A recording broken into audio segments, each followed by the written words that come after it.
Okay, good afternoon, everyone. I hope I am audible. Yes, I am audible. Yes, sir, you're audible. Okay, thank you, Amandeep. Okay, as I said, this is a course on cybersecurity. We'll be talking about cybersecurity, various facets of cybersecurity, and we would like to give you as a first level course as far as cybersecurity is concerned. In this particular session, we'll talk about various facets of cybersecurity. Because as we say, cyber is the complete world, a cyber world we usually say. But what sort of security is required as far as digital media is concerned? This is what we are going to talk about in this particular session. This is what I have kept my agenda as we'll talk about cyber security and how information security becomes a part of that. Now, let's say we talk about our infrastructure. On the back of every uh, digital revelation, network involved there. How exactly I can secure that particular network? Then, in case I'm having some application there, let's say I'm running some application, how will I take care that there is no vulnerability as far as that application is concerned? Then maybe we talk about some disaster recovery planning. Okay, obviously, that's also in case some disaster happens, how will you come out of that? Then operational security, while we are operating upon an application, how we can make it as secure. Then another is, which is a very important aspect as far as cyber security is concerned, is end user education. I can plan, but in case I don't educate my end users, this will be of very little relevance there.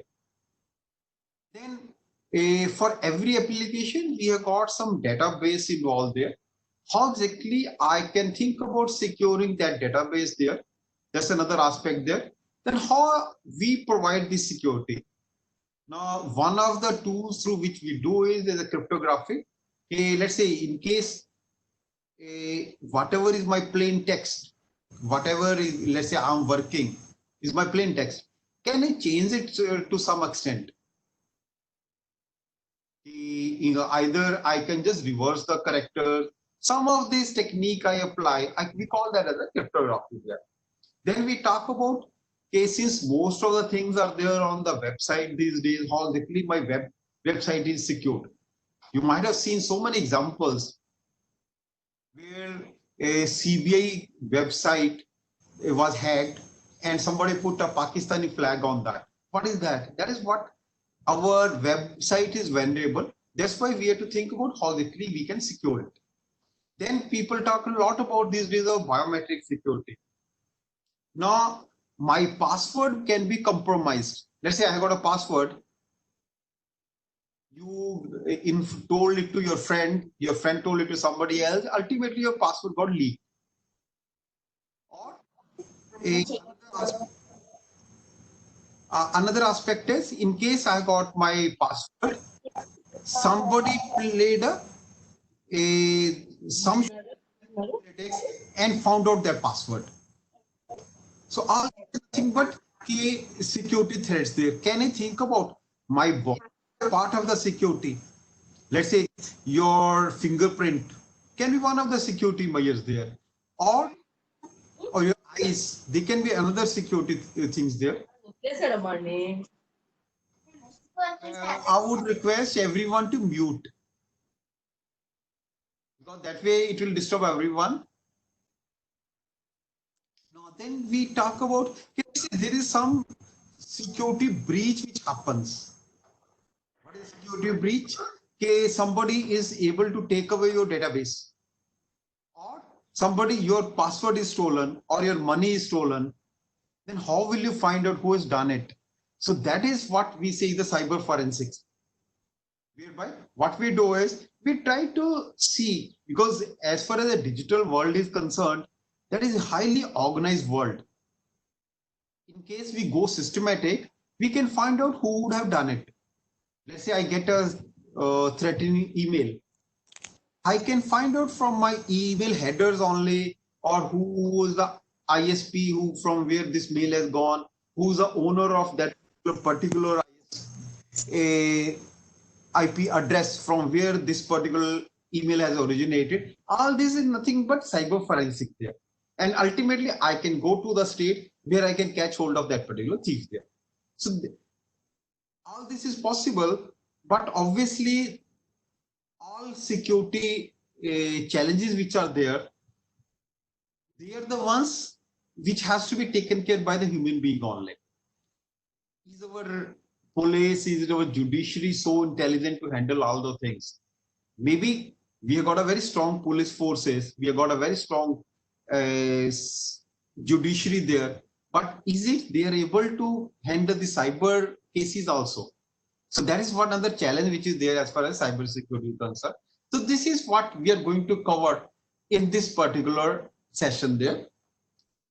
Now, let's say there are so many definitions given by different people. We say cybersecurity is the practice of protecting system, network, and processes from the digital attacks. What we are talking about is you're protecting your system, your network, your processes from the digital attacks. Why we wanted to protect our system? In case our network is, in case our company is hacked, or your network is hacked, or your process is compromised. So all these are nothing but your cyber security attacks which are there. Now, this is what we say. Your cyber security attack, they are aimed at either somebody would like to access your things, or they would like to change or destroy.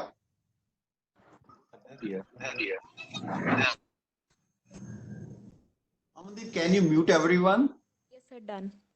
Okay, thank you so much. Now, what we got is we talk about accessing. In case I'm able to access your bank details, that's another cyber attack. Or I can make changes in your to document there, or I destroy your things there.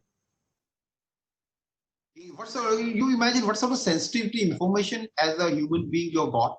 Maybe your personal data, like your credit card number, debit card number, your online banking details, they can be sensitive to you, or your medical information.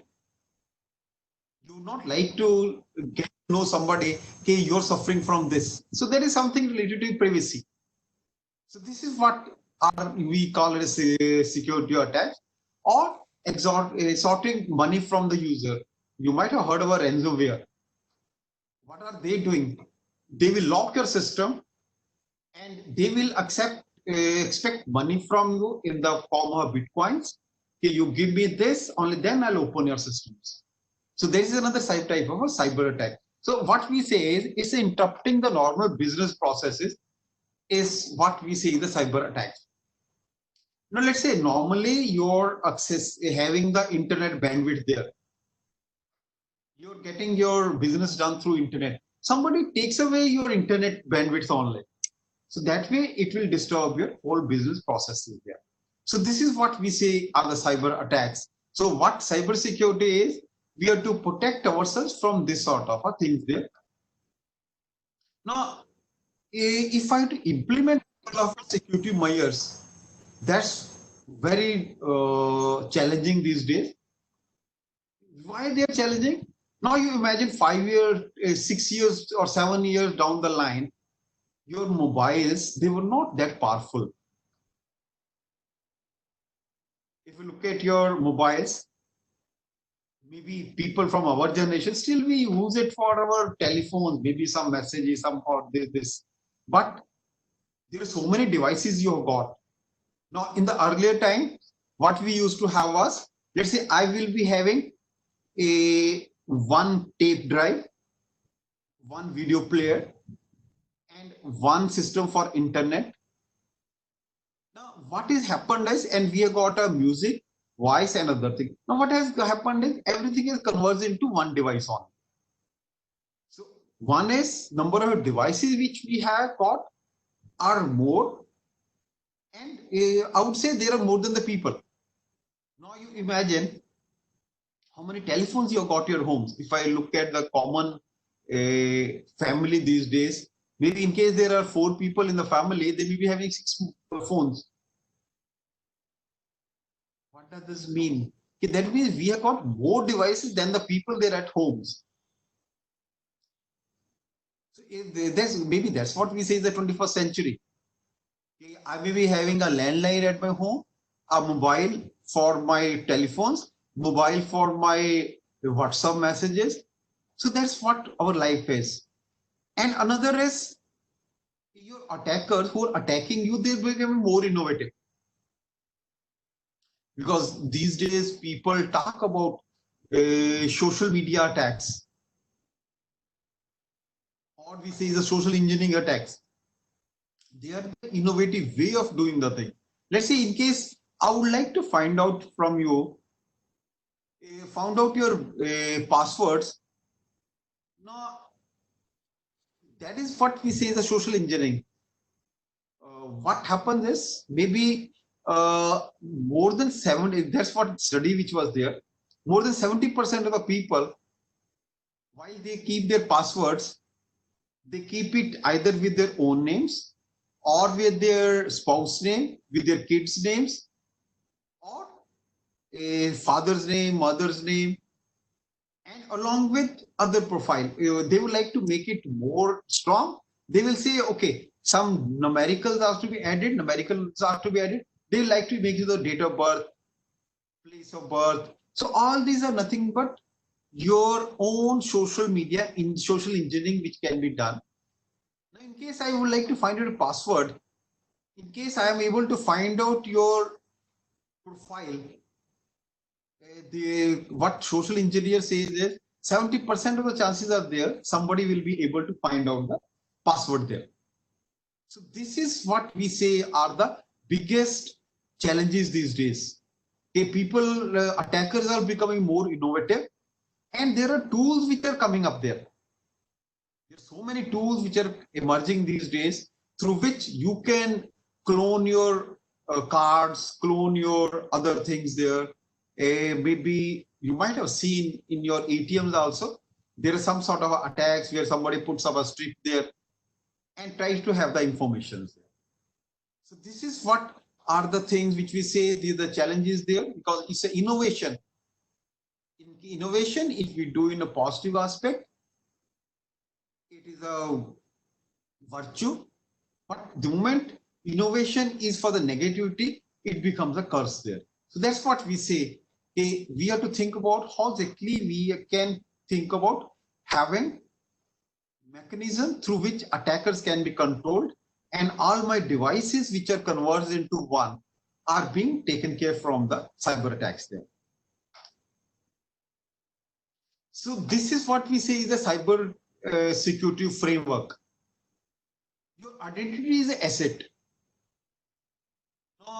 That depends upon your society in which you live.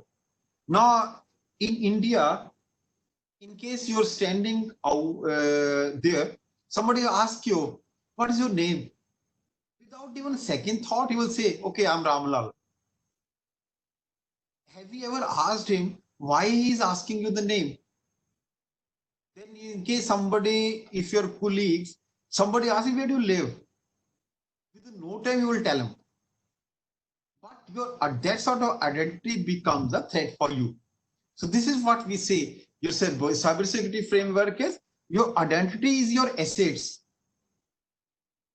and your identity itself becomes a threat for you, and it becomes then there are a vulnerability which are being misused for your identity only, and then we got to assess risk and determine priorities. That's another thing which we have to think about this platform. Okay, let's say I tell somebody my name, I tell somebody where do I live, what sort of a risks are there in this? Because we never try to find out. In case I tell someone, okay, you might have seen people putting this information. Today, social media, they will put this information. Today I'm at Delhi. They will put certain photographs out there on their Facebook or any other social media there. Now, have we tried to access what's our risk are there in case I give this sort of information? So that's what your identity threats are there. Now, maybe in case this information is very good once you share with your friends. Okay, where have you gone today? Maybe I'm in Delhi. Friends will be happy. Okay, oh great, you're in Delhi. I'm also near Delhi only. But the moment this information goes to somebody undesirable elements, attackers, maybe this becomes a curse for you.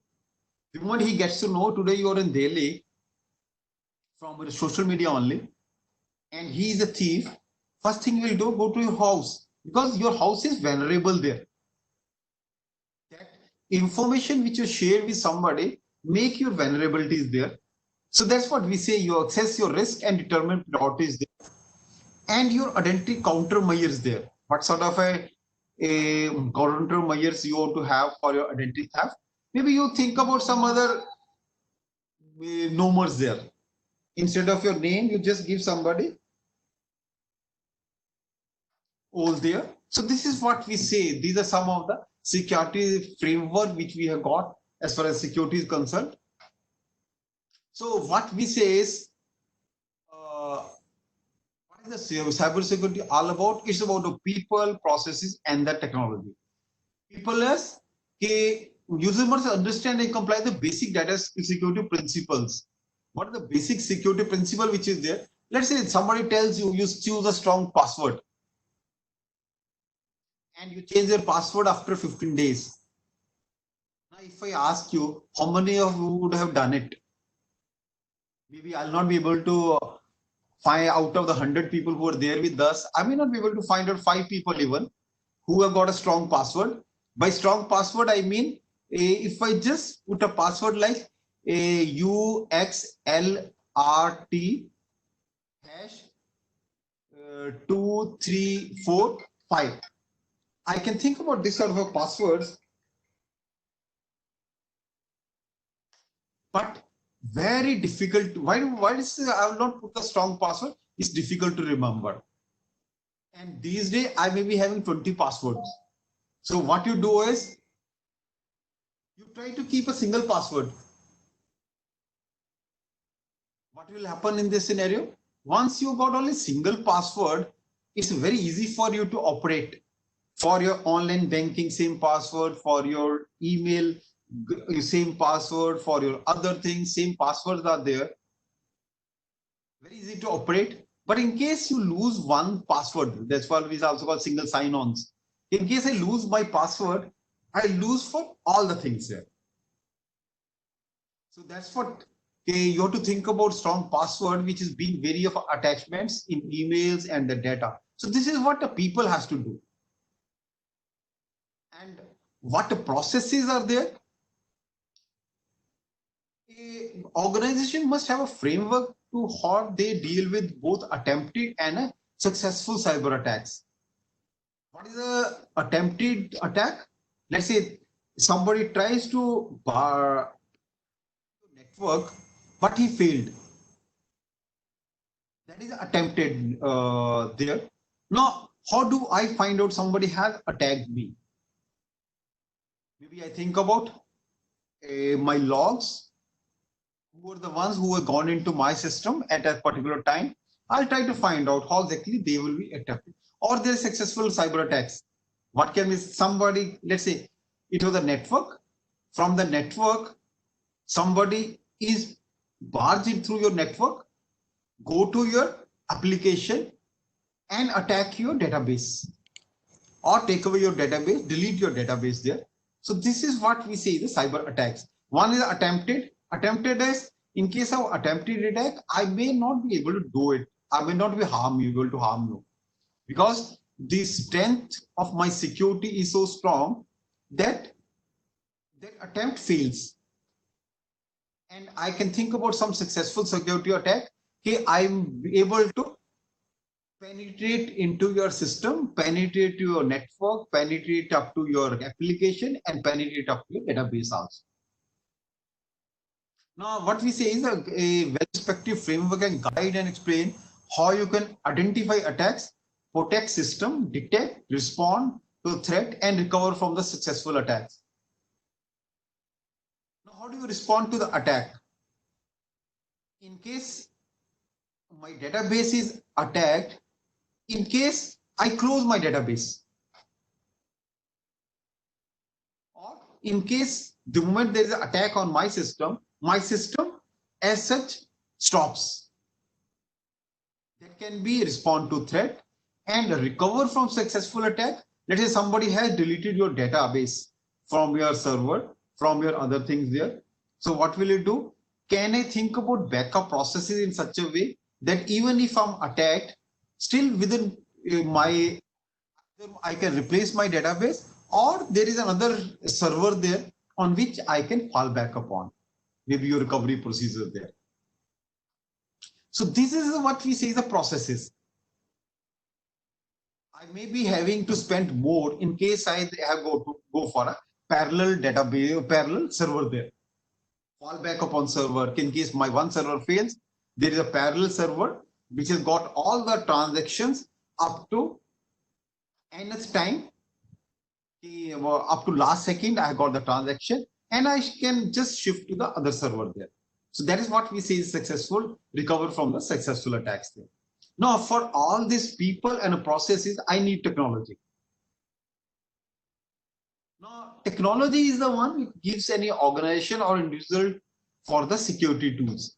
Why do we put a virus scanners there?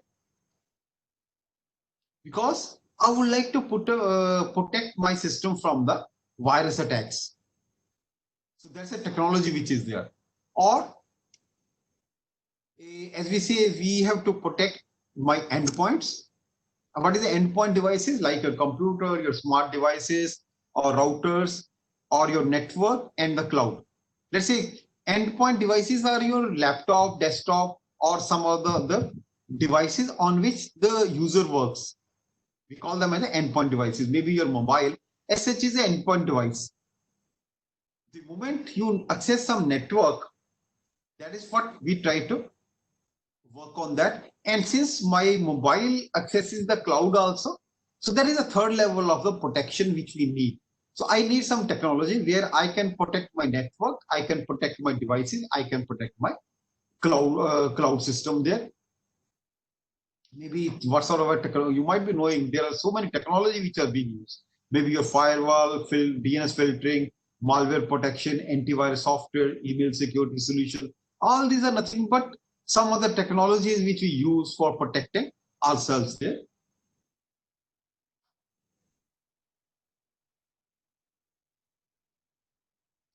So this, why we say security is important? Because it is more dangerous. Why cyber attack is more dangerous as compared to physical attack? That's what I can crumble some countries' financial system in case it's automated by my own mechanisms there. And it can lead to some theft, it can lead to some exhaustion attempts or loss of the important data like your physical family data or some other data there. Or why this is important is because maybe 10 years down the line, nobody would thought about the security threat. Why? Because there is not very much data which is there on my infrastructure. In case I got my laptop, I'll not give my laptop to anyone because I would like to secure it. But now since the days we have got an internet, so we have got the critical infrastructure there. Now let's say my whole of the banking system is there on the internet or my digital media there. Now in case my bank system crashes, you imagine SBI has got all their system which are there on the digital platform only. In case they crashes, the whole of the banking system can crash within no time. Maybe your power plants, most of the power plants, these are based on the digital platform there. So that's why it's dangerous. And your hospital informations. Now, with the automation, most of the hospital has gone for the digital things there. Now you imagine your reports for your testing has to go to the doctor. Now somebody is able to break through that particular system and try to make changes into your reports. You say, why will do it? But yes, there are so many cases where somebody in a hospital system changes the reports. Now you imagine there is your blood report is there, your all reports are there, and somebody has changed the values, and suddenly you realize the doctor says you're having a heart problem. You say, I'm feeling well. No, he says your blood report or the reports which are there, they're not supporting it, because doctor can't see with his hand whether you're having a heart problem or not. It's based on the reports only. Some ECG reports. Because these days, all these are nothing but the digital platform through which this information is there, and your financial service companies. So there are so many frauds which are there, which are being committed on the financial things there. So that's what we say. We are to secure this organization to keep our society functional. Let's say in case somebody plays with your power plant goes way, then what will happen? You will not get the power. It's a society which will be getting hampered in this particular way. Or hospitals, in case somebody is able to affect your information which is flowing there in the hospital, obviously it will have the impact. Or your financial services, it will have the impact upon that. So that's what, in case, why this cyber security is important is, in case I'm not able to secure this organization, my society functional will be affected as to the last stage. So these are some of the elements which we say are related to your security, your information security, network security, application security, database security, cryptography, web security, biometric security, forensic. All these are nothing but some of the big areas which are there in case of cyber security. Now, information security as such is a part of a cyber security only. Now, network security again a part of the cyber security, and application is again a part of the security only. Now, we in terms we also call it as a infosec also.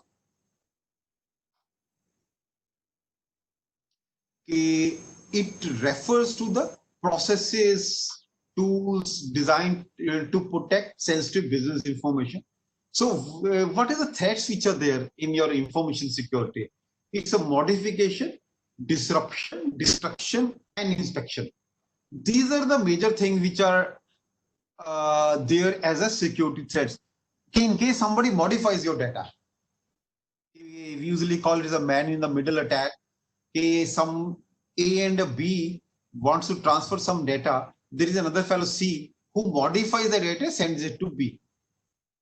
Now, B says, this is what I received. A says, I will not send it. Maybe somebody else has modified the data. Or disruption. A sends some information to B. In between, there is a disruption. It doesn't reach is there.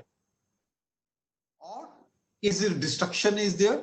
Or some inspection. This is what is most dangerous is inspection. Somebody keeps on reading what is the information you're sending. Let's say two people are talking. There is a simple listener there who keeps on listening. What are they talking? He doesn't, neither he modifies, nor he disrupt, nor he destruct, but he just looks at what are you doing? What are you talking? So that's what we usually say. Your infosec refers to the processes and tool designed to protect sensitive business information from modification, disruption, destruction, and inspection. These are the major threats which are there as far as the information is concerned. And infosec has to have certain processes through which you can provide some sort of a security there. Now we usually call it as the information security management system. Every organization has these days has got a ISMS.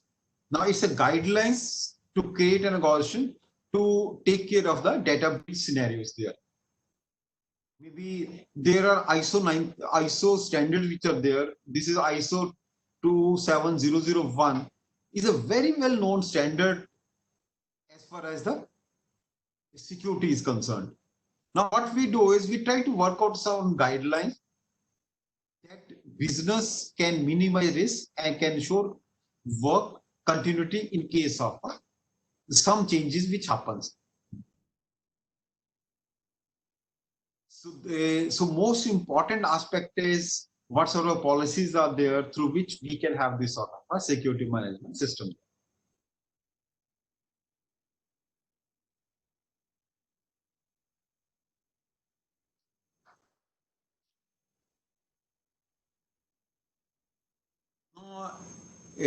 Maybe in 2016, European Parliament, they agreed for a journal data protection regulation. There are very strong regulations which are there. Now, what does this regulation says? In case you are having my data, you must host this data in my own country. That is, regional boundaries became a thing there. Otherwise, what is happening now? Let's say you imagine your MasterCard, all your data which is there corresponding to your MasterCard transaction is being stored in US. We know that. Maybe nobody knows. At my stage, I'm concerned about in case I have to perform transaction, I put my card, give the information, and my money is transferred. I'm happy with that.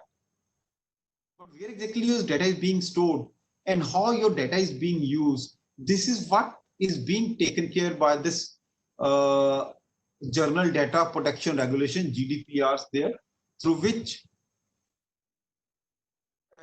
then another risk in case there is something breach happens. Now, do you ever get to know SBI or any other banks or any server has been hacked? We never get to know. Why they don't want to tell you?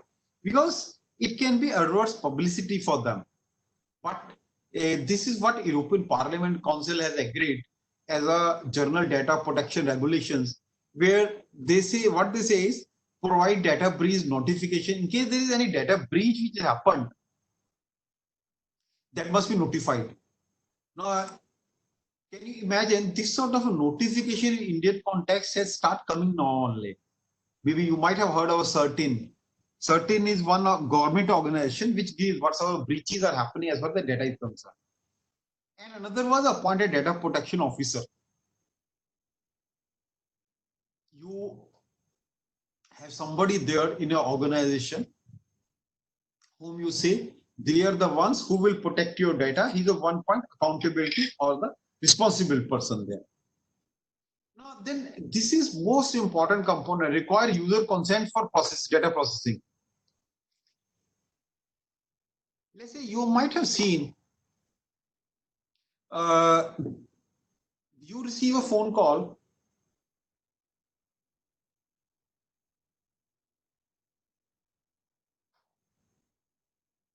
You receive a phone call that do you want to change your mobile ISP, mobile service? Do you want to change your mobile service provider? You say no, I don't want. But have you ever thought of from where your data has gone to Airtel data has gone to Jio, who's telling you that would you like to change your service provider? Would you like can give you better services than Airtel? Would you like to join Jio? How mobile data would Jio for this processing? This is another important component which is there. Okay, in case I'm giving my data to some organization, in case they are using it for some other purposes, then they have to seek your consent. Now, have you ever heard of somebody is asking you, okay, this is your mobile number, I'm giving it to Jio, is it fine with you? Nobody asks you. Then what happens? You keep on receiving this sort of calls there. So this is what are the issues which is there. Okay, this GDPR says in case my data, I gave the data for some purpose, in case it has to be used for some other purposes, you have to take my consent. You can't process my data till the time I give a consent for that. Maybe your medical history. We say in case your medical history is passed to some pharmacy organization, pharmaceutical organization, and which says in this particular area there are 1 lakh people who are suffering from cancer, and he start marketing the data, or he start giving you calls. Do you want this medicine? I can give you for this discount. Because in case I have given some my data for some other one purpose, it should be used for that purposes only. In case somebody would like to use it for some other purposes, then somebody has to take a consent of mine. This is what GDPR says. Then anonymize data for privacy. This is another important aspect as far as security is concerned. My data, anonymize my data in case my privacy is breached in that.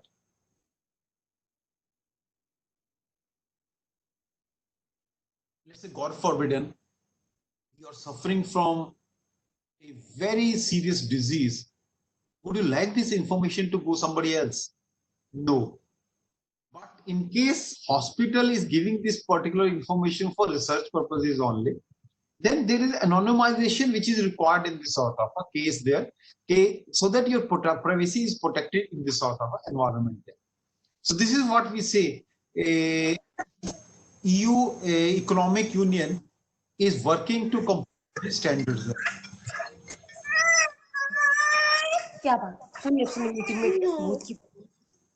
Please, you just mute. So this is what I hope some of you know that in India we don't have got a privacy law even. There was a framework which came at one stage, but there was so many hue and cry. Government has to withdraw that privacy regulations there. But GDPR is one of the, and people say this is one of the deterrent for the global village world as a global village concept there. But yes, somebody has to protect, because there are some because why we need this sort of a GDPR protection is there are different laws which are there. Maybe we'll talk about this legal part later. There are different legal aspects there. Whatever are the laws which are there in country A may not be valid in the country B. The European Union laws may not be valid in Brazil or some other African countries there. So that's why we have to think about how we have to think about localization of my data there. So these are some of the key principles as far as the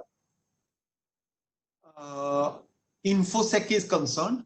One is confidentiality, integrity, availability, non-repetition there. Confidential days, not making information available or disclosed to unauthorized individual entities or processes. In case I have given you my information, I need some assurance for you that this is confidential information. You will not disclose it to unauthorized individuals or entities or the processes there. In case your mobile data is being shared with somebody else whom you would not want to give, that means it's an unauthorized individual whom your confidentiality is being shared there. Now, integrity is we have to ensure in case there is a transfer of a data between A and B, but in case I can assure whatever A has transferred, it has reached to B, or whatever B has sent, it has reached to A, that means integrity of data is maintained. But in case in between, if the data is modified or deleted or by an authorized person or undetected manner, then it's a integrity compromise there. That means integrity of a data is not there in case it is modified by some unauthorized person or in an undetected manner. Then availability. This is another principle for InfoSec. Now, for any information system to be useful, it must be available whenever needed. Now, this is another threat which is there. The moment I try to make the things very secure, it start affecting your availability. Now, let's say in case for a house, everyone has got the lock, everyone has got the key. Then availability is very high, but there are chances one of them may take away the things there. That is issue which is there in this sort of availability. You keep the key with only one individual, then what will happen? Your availability will get compromised in this particular process. So that's what we say, confidential, integrity, availability. Then non-repudiation is another aspect which is there. In case somebody refuses the information, okay, let's say you might have seen, you send an email to someone, he says, I have not received. Then how will you say, okay, he has received the email? Maybe you go for a forensic, you go for other things there. It may be difficult to prove okay, he is received or not received. Then non-repudiation, this is what we say the non-repudiation attack. You send the information to someone, he says, I have not received it. Now, how can you assure that information you send is received by him as you go for some acknowledgement. I hope somebody who might have seen an email, there is an acknowledgement option there. The moment you enable the acknowledgement option, the moment he reads this particular mail, acknowledgement of that reading the mail will go to the sender there. So why we need it? Because so that this sort of reputation attacks are not there. So our whole of this security that deals with these four aspects there: confidentiality, integrity, availability, and the non-repudiation there.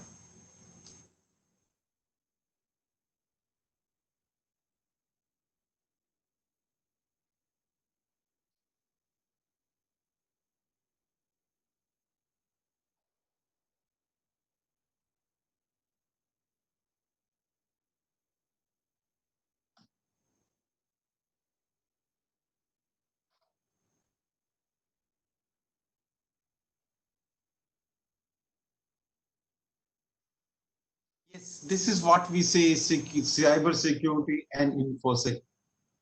Information security, we say security of information or information system, regardless of the realm, anything which we say is a security, and cyber security is one aspect in that particular aspect. Now, then we talk about the network security. What a network security is: protect your network and the data. How do I say my network is secure? You might have, those of you who have gone through the computer network course, you might have seen the channels through which your data flows. That is unsecured channels. I can think about working a security for my end devices. My laptop may be very strong in security. My desktop may be very strong, last node.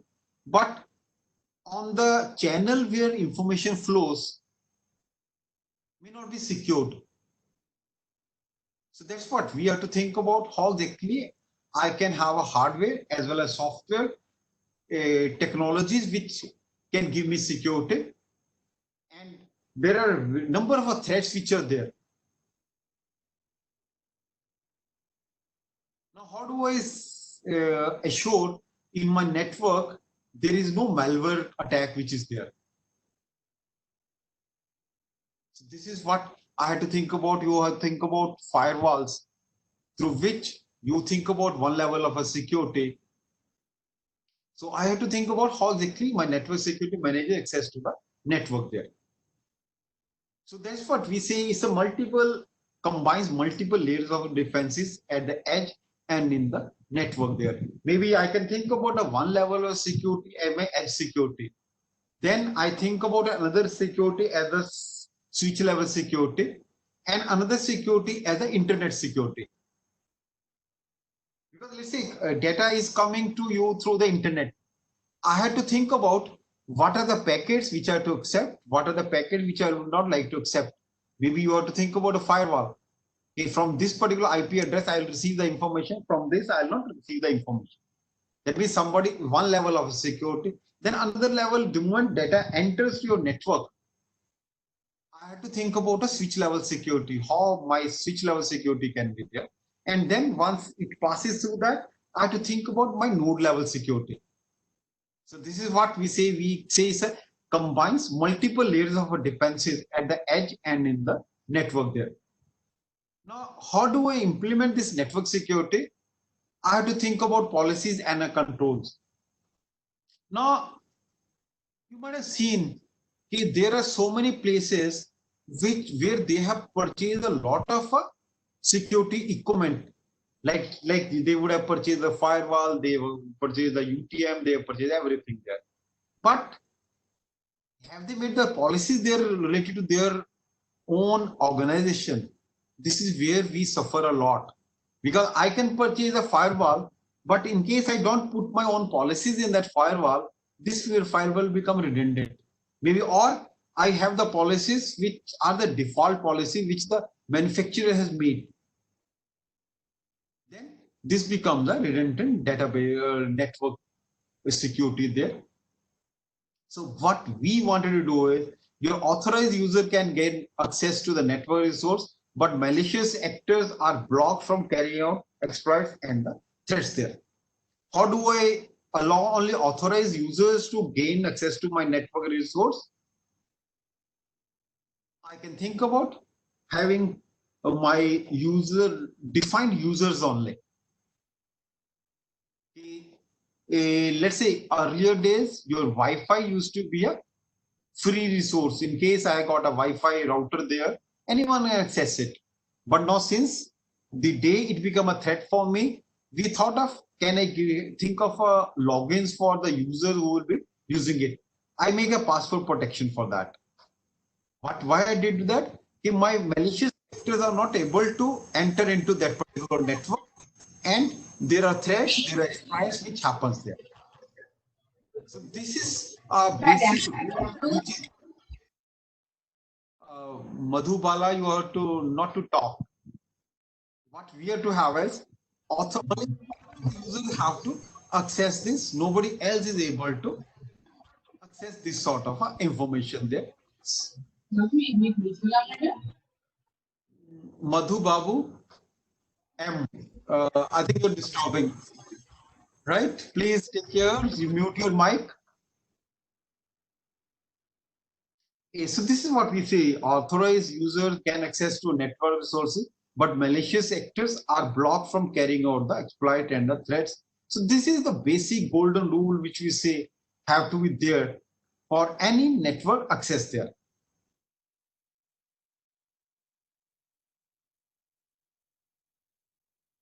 So then we have got a different types of attacks which are there. We call it as an active attack. Active attack, network attack is which attempts to make changes to data on the target or data en route to the target. Let's say these are very famous characters which are there in the security era. We have got Alice, we have got a Bob, we have got a Tom who attacks. Now let's say Alice want to send some message to Bob. What Tom does is he makes use of some of the network device, maybe wireless or a wired network devices.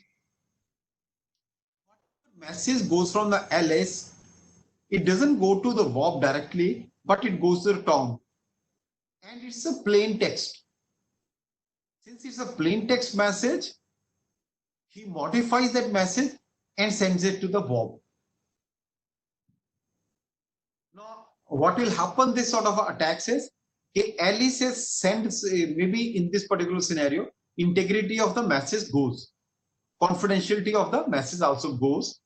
And what Bob is receiving, what Tom is sending, not what Alice is sending in this sort of a case there. So this is what we say the active attack. Now, why this attack is happening? Because I got a plain text. Had I just changed this text to a crypto, maybe I make use of some cryptography here, then maybe this text is changed, he will not be able to change this sort of a text there. So this is what we call as the active attacks. And this is a passive attack. Now, active attack is very easy, not very difficult to detect, whereas passive attack is the one which is difficult to detect. Passive attack is, let's say Alice, he wants to send some message to Bob.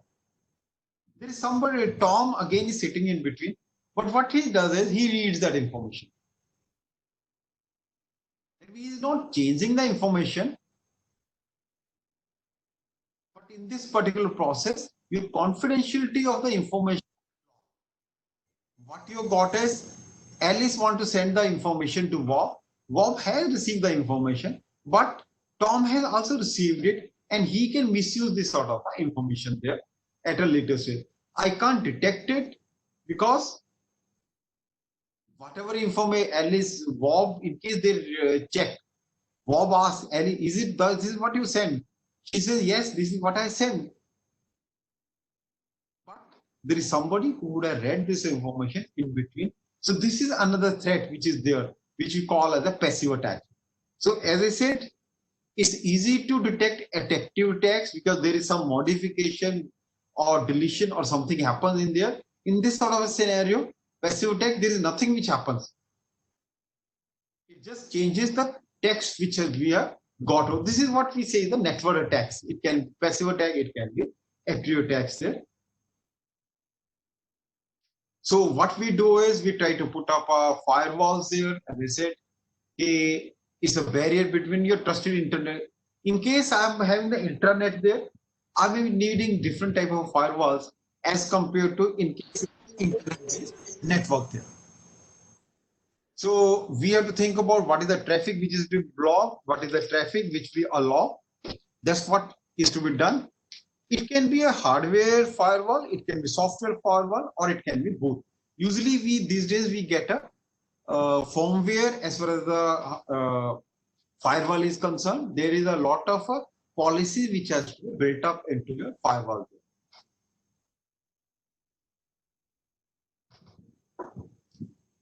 Then you have to think about your email security. Now, in email security, there are social engineering tactics which are being used by these days by people around. Your lottery attack. You receive an email, okay, you have won a lottery of this particular amount, 1 crore, 2 crore, and please send this sort of a bank information so that your money can be transferred. So this is what we see the social engineering tactics to attack you through emails. You send this information, your money from your bank account is siphoned out. So this is what we say the attacker uses personal information and social engineering activities to this build sophisticated phishing campaign to deceive recipient and send them the site's service after malware there. Now what we need is you have to block your incoming attacks, controls outbound messages to prevent loss of sensitive data there. Now these days we get a lot of spams there. What is spam? Spam is something undesirable we get into your emails. So in case my email is not a secured one, then obviously I'll keep on getting a lot of spams into mail. Maybe after 100 mails I get, 3 are of use to me, 97 are useless fields for me, which I don't need. So I have to provide some sort of a security for this sort of events there. We talk about antivirus and anti-malware softwares. Maybe there is a malware attack which can be there. In case somebody, we call it the denial of a service attacks. If somebody is able to affect your delivery of the services there. Maybe your malware can remain dormant for a number of days, even for a week, and on one fine day, it attacks the whole of the network there. Now, then we think about maybe my other colleague, once he talks about the network security, he will talk about the network segmentation also. Now, in case my whole of the network has got different component, one is the email component, the application software component, my software component. In case I had to receive an email from some of the clients, why he should get into my application server or why he should get into my databases there. So this is what we say the segmentation. In case I network segment my network and allow people to access the whatever are the information or traffic which is to go over there. So this is what we say we have to identify and classify. That's based on the endpoint identity and not where the IP addresses. I can't think of all this thing on IP addresses only.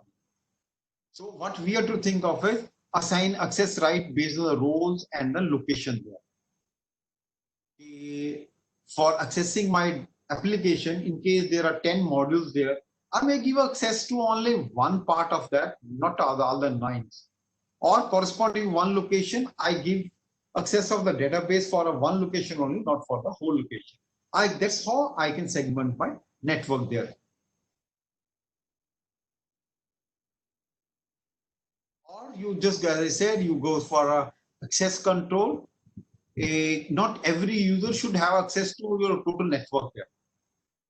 As I given the example, in case I have to have an email access only, I may be given an email access only. In case it's a application one, there are 10 applications there. I'm a user for only one application. Then I should give access for only one application, not the other 9 applications there. Then there is the devices there. I may not get access to access all the devices. I may be getting access to some of the devices here. So this is what we have to think about, how exactly I can have an access control that every user doesn't get all the accesses my system has got. So we also call it a network access control or a NAC. We have to think about how exactly I can build my NAC in this sort of a scenario there. Then you have to think about your application security. There may be some, let's say, usually my application is the biggest threat as far as my security is concerned. Because maybe these days people are thinking about application security while application is being built. But earlier days, we were not application security was on a add-on things there. Maybe you might have seen in your operating system also a Windows 7K. Afterwards, after some time, there was a patches there which came. Why there were patches? Because while Microsoft Windows were being made, nobody thought of that aspect of a security threat. Once these sort of threats came up there, then people thought the company they talk about this sort of application. This security patches there. I may have installed the Windows. I may not have installed the patches. Still, I'm vulnerable there. So that's what we say. Any application or the software may contain holes, vulnerability that attacker can use to infiltrate your network there. Maybe some of these holes or vulnerabilities are by mistake. But there are some of this vulnerability which are being built into your system so that at any eventuality, I can access your data. Maybe you might have heard of this. At one point of a time, most of the countries, they banned the Chinese switches. Why people banned the Chinese switches? Because there were a lot of vulnerability into that switches there. And the moment you install that switches, whole of the data which goes over there is a vulnerable data there. So that's why people start not using this sort of switches from the China switches there. Now that's what we say. Any software which has been built up on a device may be having some sort of vulnerability or holes which are vulnerable for some sort of attacks there.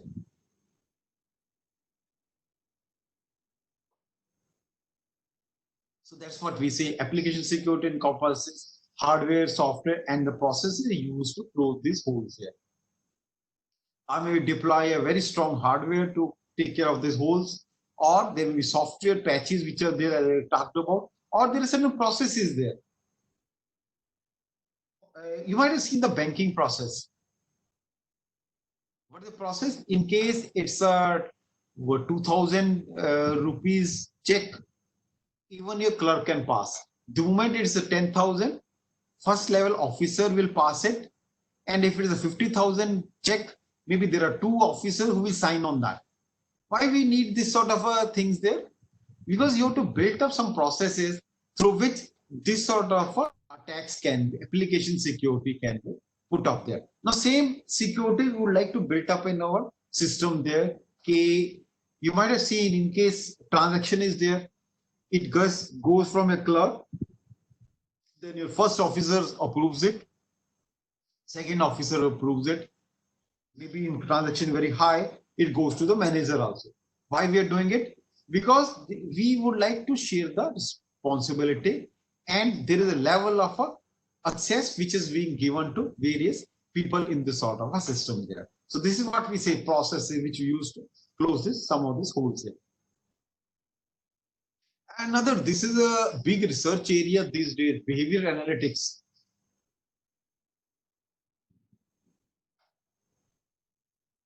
If we have to identify where exactly this compromise can be there. One is, I just identify okay, my attacks can be at this particular place, or it's a social media. I find out indicators okay, my security can be compromised at this particular level there. A fellow who may be getting a 10 lakh salary may not be the one who can compromise your data as compared to somebody who is sitting at the beginning level only, whom you are giving 10,000. So this is what we see the behavior analytics, what sort of power I have to give each of the individuals there. Maybe social media is one of the major cause where we have to think about how exactly we have to take care of this behavior analytics there. Then we have to think about data loss prevention. How exactly I can think about in case my data loss prevention is there. Maybe you might have seen in most of the IT companies these days, people at the gate are being physically scanned. They are to be scanned. They are not carrying any pen drive. They are not carrying any other material there.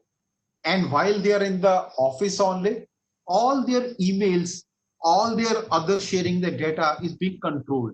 Why is this being done? Because they would like to take care of this data loss prevention in this sort of a scenario there. A data loss prevention technology can stop people from uploading, forwarding, or even printing critical information in an unsafe way. Okay, there are so many instances which has happened in the world around where somebody has uploaded very critical information from our organization, forwarded it, or even print the information. So we have to think about how we have to protect this sort of data losses there. Now, this is what we usually have. We have got a IDS and a prevention system which are there. We call it the intrusion detection and a prevention system which are there. IPS, they completely monitor your network, looking for possible malicious incident and capturing the information about them. The intrusion prevention system, these are very common these days. You put up a honey traps into your systems. What is a honey trap? You make a server vulnerable, but there is not very many data which is there on the server. In case somebody attacks your network, probably that will be the server which is easily accessible to him, and he will try to attack it. Now, in this process, this is a prevention system only. I'll get to know who the one who are trying to attack my system. So that's what we have to think about, how exactly I can monitor my network, possible malicious incident which are there, and how can I capture this sort of information about that. Then another is your mobile device security. Now these days, most of the people, they got the mobiles with them. And my mobile can act as a device through which I can extract information from my company also. So that is what are being used. Cyber criminals are increasing targeting mobile devices and the apps. Now, usually we say Apple laptops or Apple mobiles safe as compared to Android ones. Maybe on this particular mobile device, on iOS based devices, I can't, nobody can put up their apps till the time it is tested. Whereas in Android, if I make an app, I can put it in the App Store, anyone can download it. Then in the process, it can become a security threat for me. So this is what we have to see. I may be having a cheaper devices, but this device can be a security threat for me.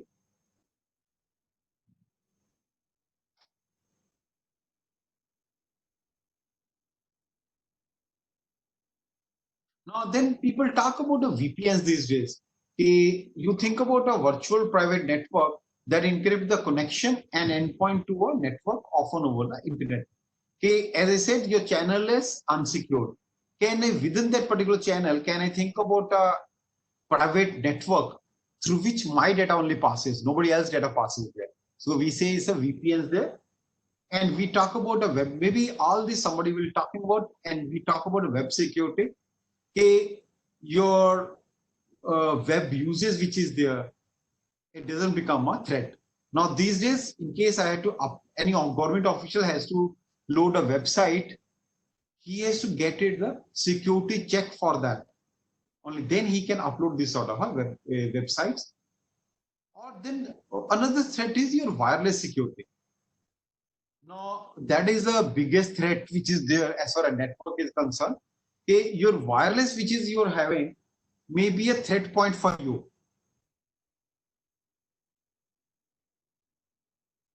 In the earlier days, it used to be wired network, where if I got a network, my IO will be at a particular place. I hook up my system there and I can use it. But now since you have got a wireless network, maybe in case I would like to have wireless in my room, how will I assure it doesn't go from a window outside and somebody sitting outside can use your network? Maybe your parking lots, your everywhere, somebody can make use of it.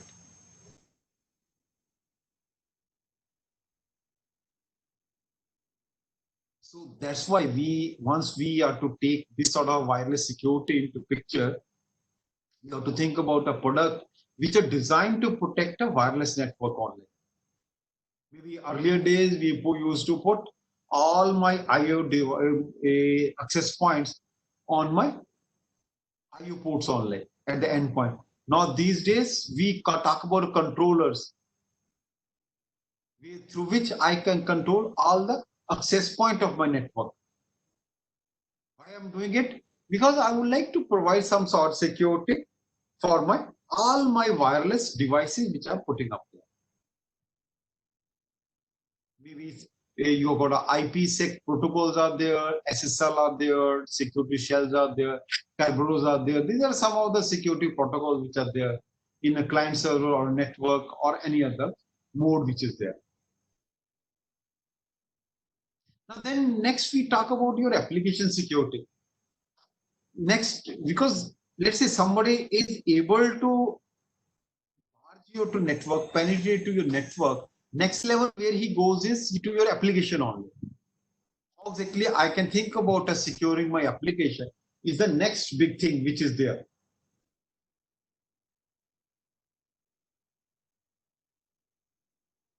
Now, what we need in application security, we need some measures. Aim is to protect data or a code within the app from being stolen or hijacked. What we mean by that is it's the process of developing, adding, and testing security features. Now, let's say you develop some software. In that, you have to add some security aspect there. Now, how do I see it is secure till the time I test? Now, maybe in your application, in case you ask the developer, is your application secured? He say yes, it's very secured. But in case it's a third-party testing which is being done, there are so many tools which are coming up these days. Now, this is where you will get to know if there is some vulnerabilities which are there where unauthorized access or modification is there. So this is what we say. Your application, it is going through the internet. I had to think about what sort of security is there so that my application server are secured in this particular process there. Because I can't control this. Because anyone can access my, just like in case I got a railway application here, I can't control this internet, I can't control my users, but I had to think about my application security here so that it becomes a secured application here.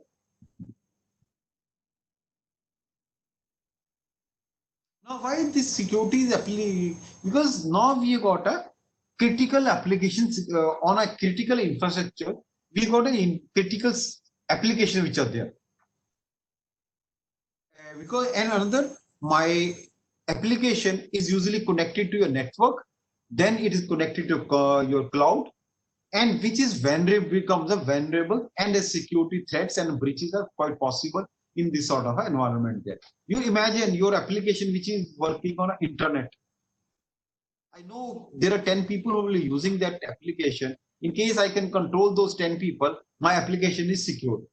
But the moment my application becomes an internet-based application, which is often these days, then I can't control the people who will be using. There may be a lot of unknown people who will be using this sort of application.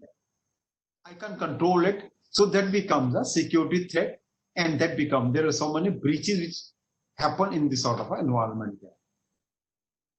So that's why there is increasing pressure and incentive to not only ensure security at the network level, but also at the application level. I have to think about securing my application only.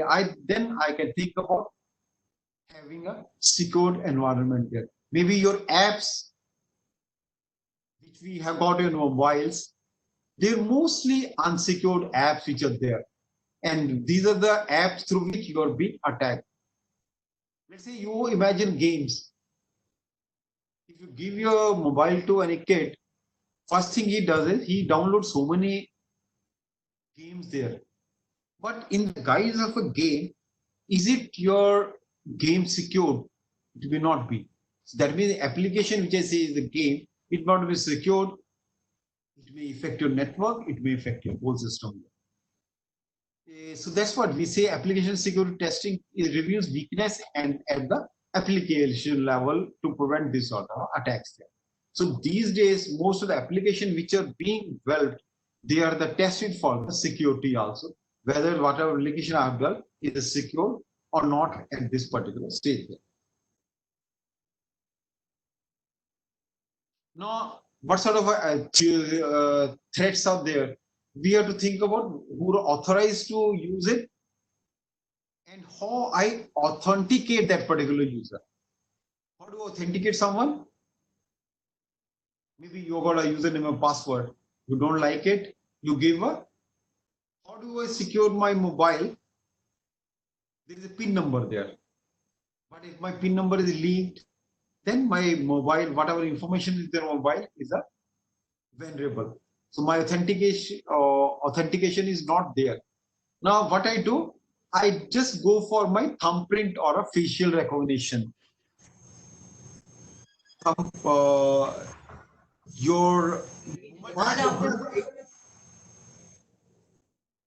moment I have to open my mobile, I don't use my PIN these days, but what I do is I use my thumb impression there. Or there are further other mobiles there which you make use of the facial recognition there. We'll talk about this.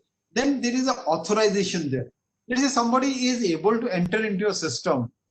I had to think about how exactly are the access which are to be given to him. I may not be giving all access to everyone in the application. Then you have to think about somebody is not able to control your access mechanism in this sort of a scenario there. So I have to think about, you have to validate that the user has a permission to access this sort of application. In case he doesn't got a permission to access that application, his authorization may not be there. So in case I authenticate a user, I can allow or not allow him to access the application. But in case I authorize him to use part of the application, He shouldn't be use the other part of the application there. This is what we say, application security. Now, how do I ये कपड़े ले आते हैं कुछ कर लेते हैं उससे इसलिए कर लेते हैं क्योंकि हमें क्या please, Kamal, you're not to speak. You mute your mic, Kamal. Now, then you just go for the encryption. That's another thing which we do. In case my data has to transfer to the network, I have to encrypt my data so that nobody is able to analyze my data and my data is safe in that. And another is I have to keep the logs. That's another thing which we do if once we have got an application. What I have to do is I have to keep the log file there and timestamp there. In case some breach, let's say you in a bank, in case some money is stolen, what will I do? The system people, they will go to the logs, find out in this particular time who are the ones who have used the system and what is the component of the application they have used by making this timestamp record there. Now there's another thing we talk about is application security. Necessary process into all the processes security controls work properly in this particular scenario there. Then let's say we talked about the network as a security. Then we gone to the next level is application. On the back of application, we have got a database there. So your database security that refers to a range of tools, controls, and measures to preserve database confidentiality, integrity, and availability. These are three terms which are very important as far as the database is concerned. Because what is there in the database is the information which is there or data which is there. Now, my data has to be confidential, integrity has to be preserved, and availability has to be ensured for all practical purposes there. So that's what we say database security addresses your data in the database, DBMS, all associated application, and the physical database server which is there. Because I may be having a physical database server or I may be having a virtual database server. It may not be residing on the server, but it is residing on multiple servers there. And what sort of a computing infrastructure I'm using for accessing this sort of information there.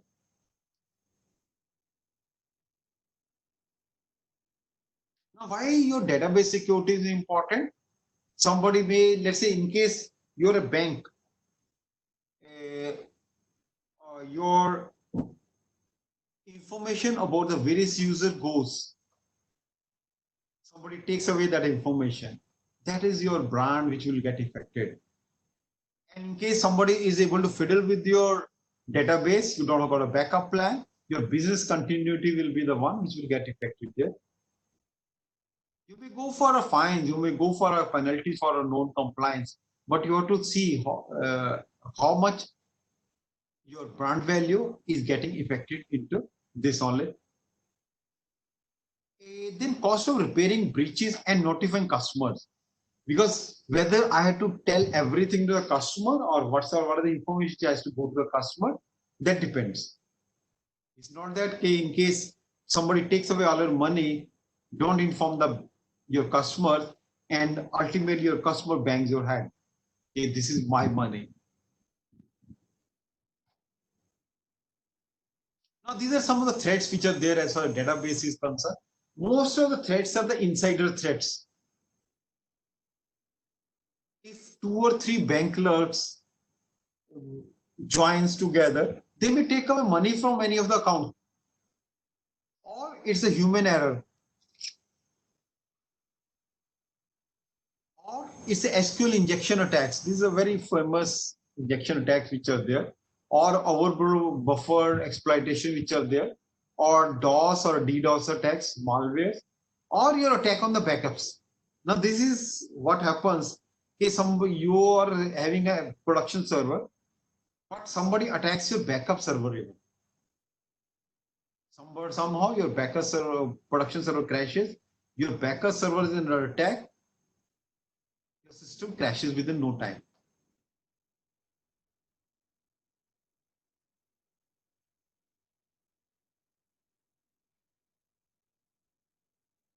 So basically what we have to practice is mitigate vulnerability is there, your physical security, administrative ones, database security, and the backup security. These are the 4 levels of the security which you have to mitigate any threat as far as the databases are concerned. And then we got an end user account device security, encryption. These are will be there for everything. Encryption will be there, device security will be there, and the application web server security will be there. Access, SBI, அதெல்லாம் இன்னைக்கு practice training அதான். Mepane, you are speaking, which is disturbing. Please take care. We have to think about some policies for the database security. We have to think about administrative controls. Who will install, who will change, who will configure your database. It is administrative control. And preventive control is your encryption, tokenization, and masking. These are preventive control. And detective controls are monitor databases, activity monitor, data losses, prevent losses. All these are nothing but detective control. And we have got database policies are there. How exactly we can support the overall business goal. Because my database security should be such that you have administrative control, preventive control, and the detective control as far as my database is concerned. Maybe I'm overrunning my time. Maybe what I'll do is from this point onwards, Amandeep to start a cryptography. Basically, it's a practical study of the techniques for securing communication and data in the adversary. Cryptography. We got a symmetric cryptography, we got asymmetric cryptography, and there are classical modern cryptography which is there, and we have got all the substitution cipher, transportation cipher. This is I'll tell you, cryptography is another area of cyber security.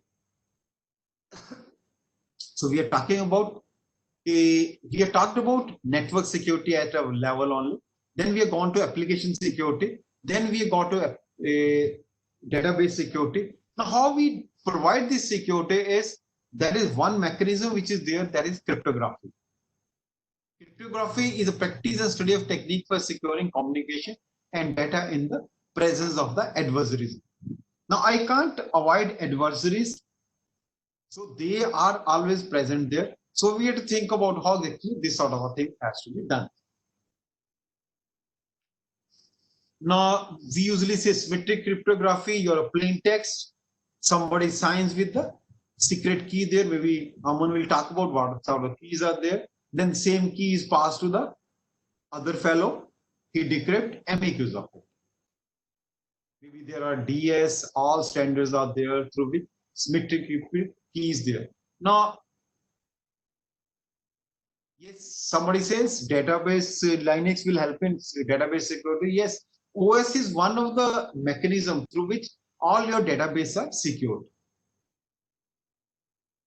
So then one is you keep your database is the plain text, or you just encrypt it and keep it. So what is being done in this sort of cryptography is, it's a common key which is there with the sender and the receiver. Usually this sort of a key can be compromised. So that's why we think about some asymmetric cryptography where there are different keys. One for the encryption, other is for the decryption there. If I have to decrypt something, I use the different key. If I encrypt, I use the different key. You got a pair of keys. One is a public key, we say is the private key, which we use for the cryptographic purposes.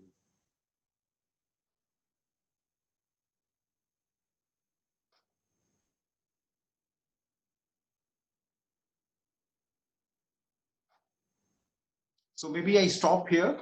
There are other things which are there. We'll continue with this only. Maybe Amandeep in our next session will talk about this cryptography.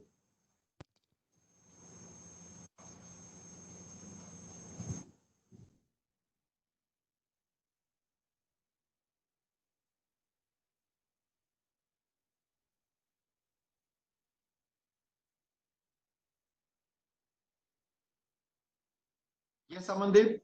Hello. Yes, sir. Hello. So this is what I wanted to talk about. Maybe I have reached to end from where you can start, All right, sir. right? Right, sir.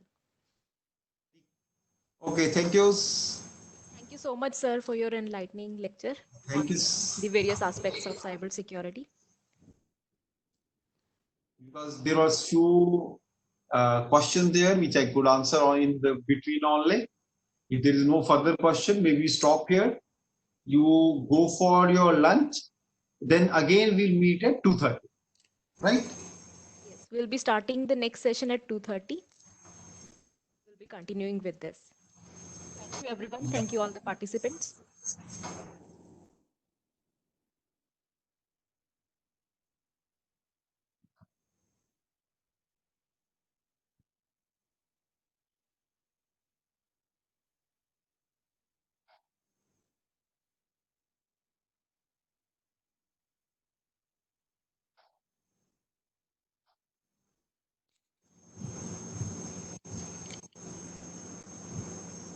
Yes, we'll break for a virtual lunch. That's what we usually say.